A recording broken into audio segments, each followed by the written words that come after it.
In this video, we're going to be exploring the question of what makes a resource popular versus scholarly.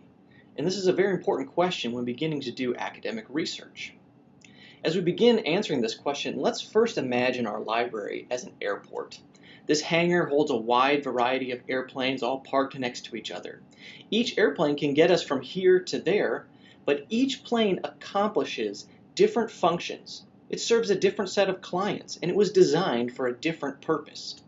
Popular resources are going to be something like the smaller Cessna 172. It's great for learning to fly, getting from here to there.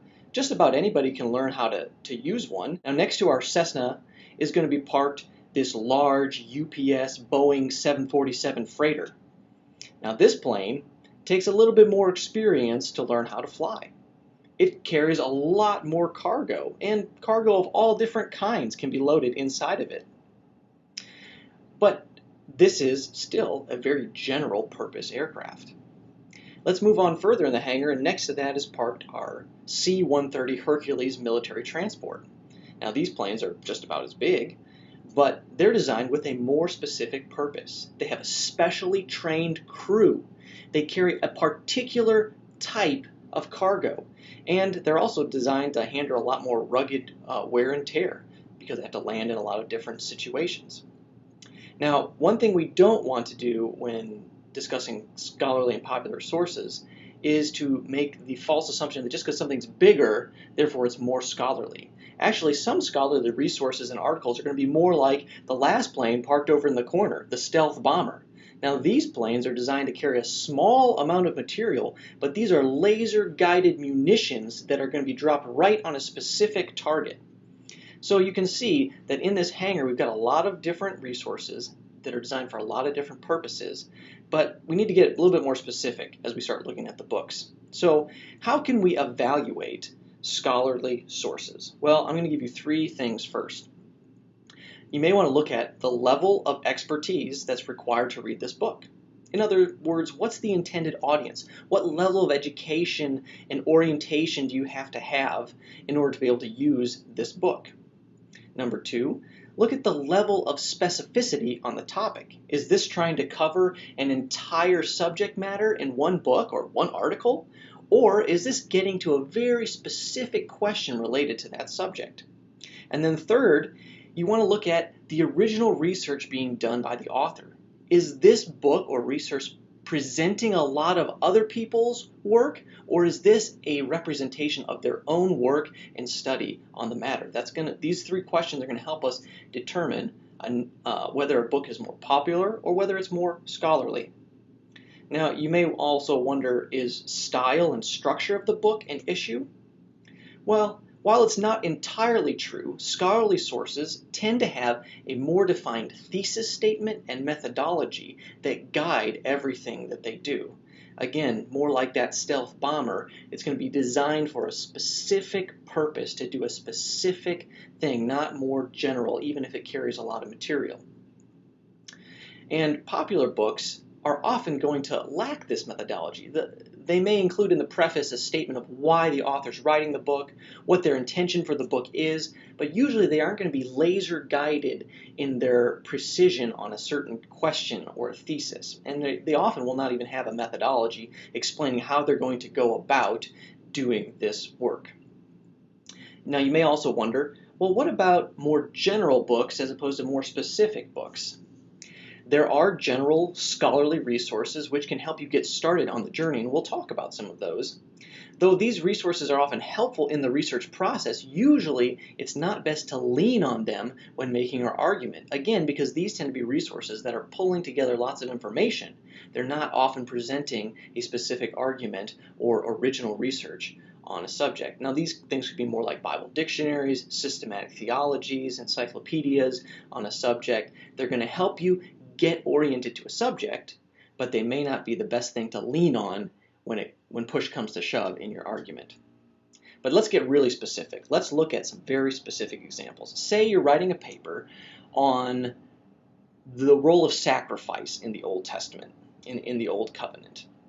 Now, Simply finding a full-length book on this topic is not necessarily doing academic research. For example, you might come across a book like this in the library or while you're browsing online.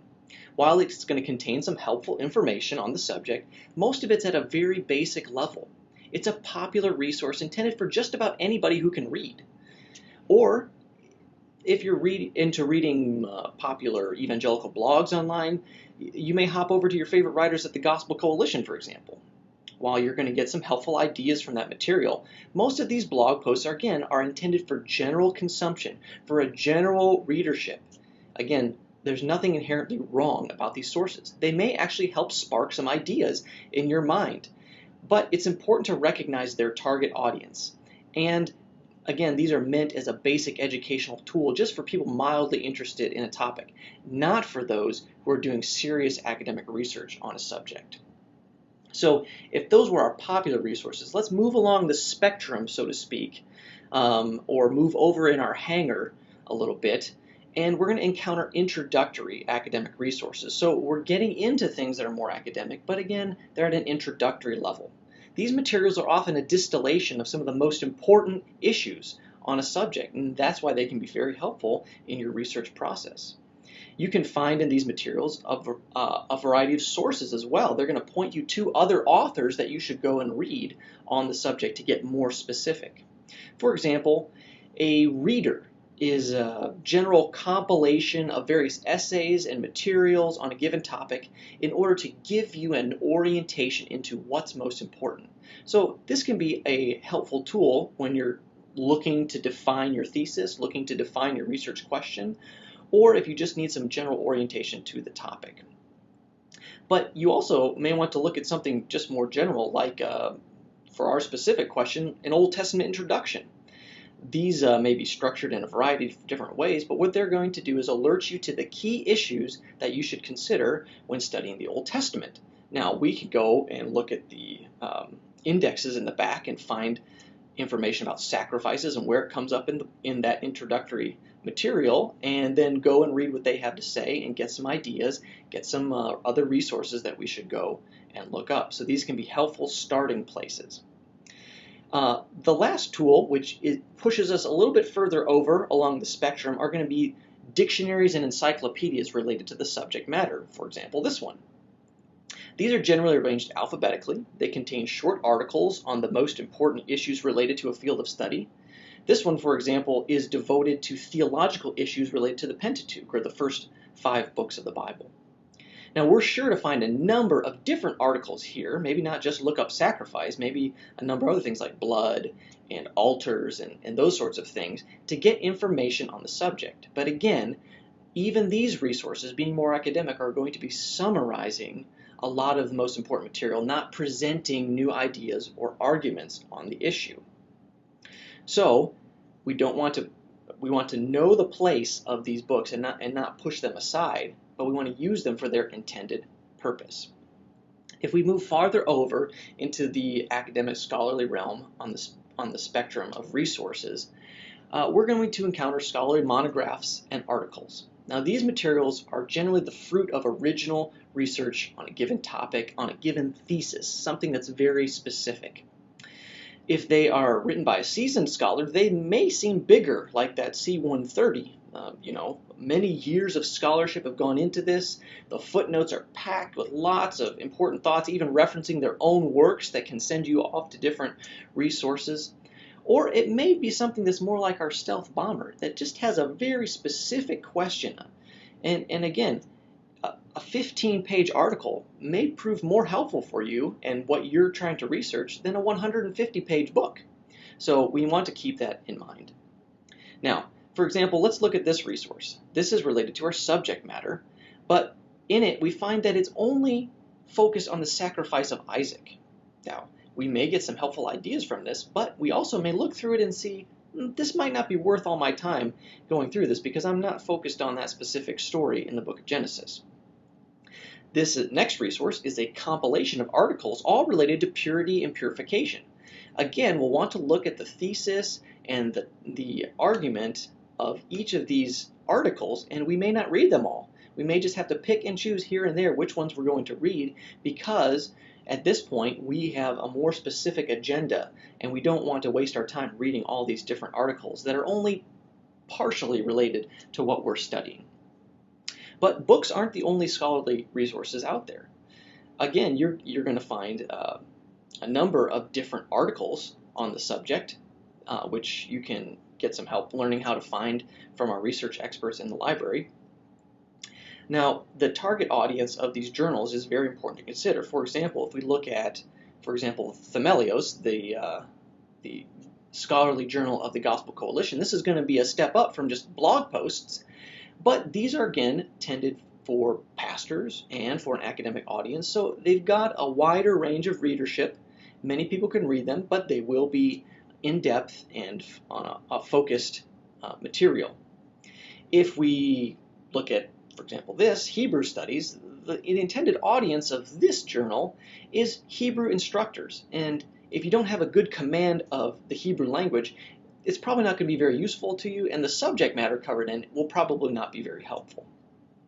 So, again, there's articles and there's various books and essays that can be found, and in the scholarly realm, they're going to be designed for a specific purpose, for a specific audience, usually answering a specific question. And that's what sets them apart from things more on the popular or the general side of things.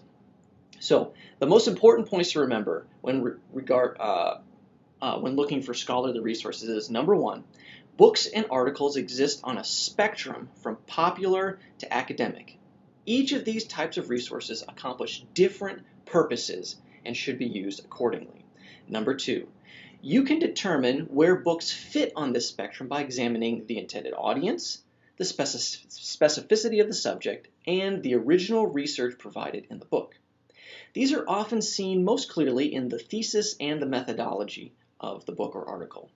And then third, once you get into the specific in-depth scholarly material, you will need to be guided by some specific question or thesis. Otherwise, you'll waste a lot of time reading great material on the topic, but not helping you answer your specific question.